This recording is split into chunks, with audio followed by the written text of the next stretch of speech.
ተስፋ ከቆረጥክ በቃ በታሪክ አትነሳ ግን ነው ብድግ ካልከ ግን ተመልሶ እርግጠኛ ነኝ በቃ ታስተካክለዋል። ስለዚህ ይሄ ከማስተርቤሽን ከሴት ከዝሙት ሱስ መውጣት የምትፈልጉ ሰዎች ካላችሁ ጸሎት ተጠቀሙ፣ ስግደት ተጠቀሙ፣ ምጽዋት ተጠቀሙ፣ ጾም ተጠቀሙ።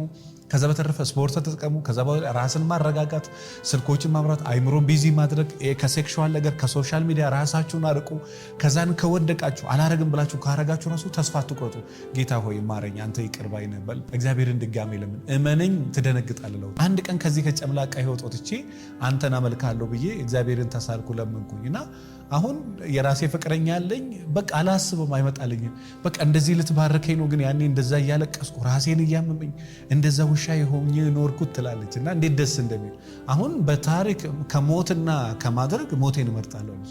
በታሪክ በጣም መወደው ሰው አለ፣ በጣም ማከብረው ሰው አለ፣ በጣም ማፈቅረው ሰው አለ። ይረዳኛል፣ እረዳዋለሁ። በቃ የራሳችን ግንኙነት ፕሮግራሞች አለን፣ እናደርጋለን። ከዛ ውጭ ግን እንደ በፊቱ እዛ የለም።